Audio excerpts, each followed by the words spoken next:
Hey everyone, welcome back. We're diving into some Karl Popper today. Oh, yeah, Popper. He's, only one of the most important philosophers of science of the 20th century. I'd say so. Definitely a heavy hitter. Yeah. We're looking at his O Realismo y o Objetivo da Ciência. Right, which translates to... Realism and the aim of science. Exactly. And this is actually Volume 1. Volume 1 of his postscript to the logic of scientific discovery. Yeah, so it's kind of like a follow-up, a sequel. It gets into It gets into some really, really meaty stuff. Oh, yeah, for sure. And this first chapter, Induction, I mean, this is where he really starts to lay out Yeah, this is like the foundation. some of his key ideas. Yeah, and he's going right about Science. this core assumption of how we build knowledge, Yeah. which is induction. Induction. So this idea that we observe the world around us. Like we see. We see patterns, and then we kind of generalize from those patterns Make these big leaps. to these universal laws, right?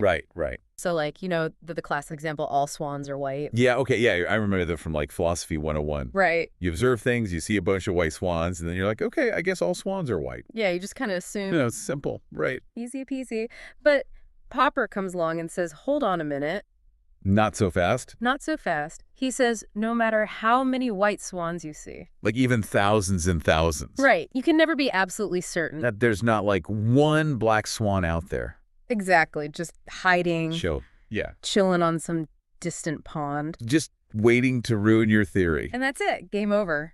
Wow, okay. But, I mean, come on, most swans are white, right? Like, how big of a deal is this, really? Well, on the surface, it might seem kind of nitpicky. Yeah. But it has these huge implications for how we think about knowledge, especially in science. Oh, okay. So imagine you're a scientist. Okay. You're studying gravity. You've observed, objects falling to the ground. Countless times. Countless times. Does that mean you can definitively say? With, like, 100% certainty. 100% certainty that all objects, Everywhere. always fall to the ground. Yeah, what about, like, in a black hole? Right. Exactly. Or on a different planet. Yeah, with different, like, laws of physics. Different conditions, yeah. I see. So Popper's saying that even with tons of evidence. Even with mountains of evidence. We can never be totally sure. Absolutely certain. About any scientific law? Any scientific law. Okay, so then how do we even do science then? If we can't ever be totally sure about anything. Well, that's where Popper introduces his alternative. Okay, lay it on me. It's the idea of falsifiability. Falsifiability. Falsifiability. Okay, break that down for me a little bit. So instead of trying to, Prove something true. prove our theories true, Which you're saying is impossible. which Popper says is ultimately impossible, Okay. he says we should actually try to disprove them. Try to disprove them. Yeah. That seems kind of backward. It is kind of counterintuitive, right? Yeah, wouldn't you want to have a really strong theory that, like, no one can disprove? Right, you would think so, but Like, unassailable. here's where it gets interesting. By making our theories falsifiable, we actually open them up to more scrutiny Okay. and more progress. Hmm. So think about it this way. If a theory can just explain any possible outcome, Yeah. no matter what you observe, Mm-hmm. it can explain it. Is it really telling us anything useful about the world? I mean, I guess not, but I'm still wrapping my head around this whole idea. Yeah, it's a big one. Yeah. But Popper gives some really good examples Okay. to illustrate this point. Like, he contrasts Einstein's theory of relativity, Oh, okay. which made these very specific, testable predictions, Okay. with things like astrology or Freudian psychoanalysis. Wait a minute. What's wrong with astrology? It's just like the stars. Right. Right. But the problem, Right. according to Popper, Okay. is that these kinds of theories are so vague and so flexible Mm-hmm. that you can't really test them. Yeah. And you definitely can't disprove them. Yeah. I guess they can kind of explain anything, Right, exactly. no matter what happens. Exactly. And so he says that makes them unscientific. Because a good scientific theory should be able to be disproven. Okay, so, like, if I said that all swans are white, Right. you could just find one black swan and that would, Oh, you got me. yeah, prove me wrong. Totally. But if I said something like, Like, the universe is full of invisible unicorns. yeah, invisible Oh, unicorn. right. How could you ever disprove that? Yeah, you can't see them. Exactly. They can't prove that they're not there. Right. And that's this idea of demarcation, Demarcation. Okay. like drawing a line between What's real science? genuine science and That's- pseudoscience. So if you can't disprove it, It's not science. Then it's just like speculation or a belief. Right, like a belief system. Okay, that's interesting. So Popper's all about putting our theories to the test. Yeah. Put them through the ringer. And seeing if they hold up. Yeah. But doesn't that kind of lead to a lot of uncertainty? Well, that's a great question, and that's what we're going to talk about in the next To part. keep everyone on the edge of their seats. Yeah, we're going to really get into the heart of what Popper is trying to tell us about knowledge. Okay, awesome. I'm excited to dive deeper into that. Yeah, me too. But for now, I want all of you listeners to think about this. Yeah. Are there any beliefs or ideas that you hold that you think are unfalsifiable? Ooh, that's a good one. What makes them so resistant to being disproven?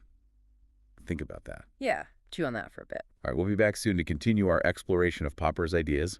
See you then. See you there. So, back to Popper. Back to Popper.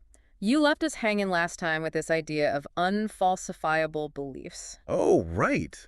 Did you come up with any? Maybe. We'll see. But first, I gotta know.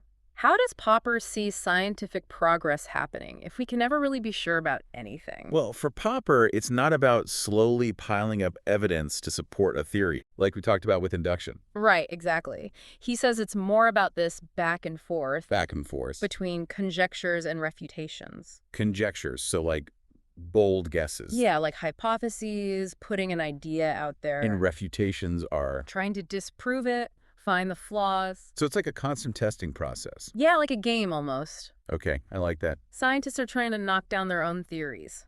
So even if a theory gets disproven, we still learn something. Absolutely. We've narrowed things down, ruled out one possibility. And that moves us closer to the truth, even if it's indirectly. Exactly. It's progress through elimination. I'm starting to get this, but it's still kind of wild to think that science is always changing, never settled. And that's what makes it exciting. We're always learning, always refining our understanding. It's like an ongoing detective story. trying to solve the mysteries of the universe. This makes me think of Galileo. Oh, perfect example. He challenged the idea that the Earth was the center of everything. Right, the geocentric model. And he did it by proposing a new model, the heliocentric model. Sun at the center. But he didn't just say, I think this is right. No, he tested it. He made predictions based on his theory. And those predictions were different from what the old theory would say. So if his observations matched his predictions, it would support his theory. And boom, scientific revolution. The old theory gets overthrown, replaced by a better one. A classic case of conjecture and refutation in action. This is all fascinating, but it brings up another question. Shoot. If science is constantly changing, how do we know we're actually making progress? Yeah. How do we judge which theories are better if they're all falsifiable? Popper had some thoughts on that too. Of course he did. He thought of everything. He gave us some criteria for evaluating competing theories. Ooh, this is getting good. Let's hear it. What are these criteria? We'll dive into those right after this. Okay, so Popper gave us these criteria for judging theories, even if we can never be totally sure they're true. Right, because remember, for him, it's all about getting closer to the truth, even though absolute certainty is elusive. Okay, I'm with you. So what's the first criterion? Well, the first one is explanatory power. A good theory should be able to explain a lot, not just a few isolated things. So it's got to cover a wide range of phenomena. Exactly. And not just explain what we've already observed, but also... predict new things we haven't seen yet. Exactly. Like, it should be able to make those risky predictions that can then be tested. Okay, so it's not just about fitting the data we already have, but about pushing the boundaries, suggesting new avenues for exploration. Right. A theory that explains more and makes more accurate predictions is usually considered a stronger theory. It's like having a really detailed map that not only shows you where you are, but also points out all these interesting places you could go, potential discoveries waiting to be made. That's a great way to put it. But what happens when we have two theories that seem to explain the same stuff equally well? How do we choose between them then? Well, that's where Popper's next criterion comes in. Yeah. Simplicity. Wait, why simplicity? Wouldn't a more complex theory be better, more nuanced, more able to account for all the details? You might think so, but Popper actually argues that all other things being equal, a simpler theory is better. Really? Why is that? He says simpler theories are more elegant, more parsimonious. Parsimonious? What does that even mean? Basically, it means they don't introduce a bunch of unnecessary assumptions or extra baggage. They get straight to the point, explaining things in the most straightforward way. Oh, like Occam's razor. The idea that the simplest explanation is usually the best. Exactly. And Popper sees this as being super important for scientific progress. Simpler theories are easier to test, easier to wrap your head around, and crucially, easier to disprove if they happen to be wrong. So it's not about dumbing things down or ignoring complexity. It's more like finding that sweet spot where a theory explains a lot with as few moving parts as possible. That's a great way to put it. Okay, so we've got explanatory power, simplicity, what else? The third criterion is testability. A good theory needs to be clear about what kind of evidence would support it and what kind of evidence would refute it. It needs to be able to be tested, to be put to the test. Precisely. Popper says if a theory can't be tested, it's not really science. It's like, what's the point of a theory if you can't even check if it's on the right track or not? Right. It becomes more like a belief system or a dogma, something you just take on faith.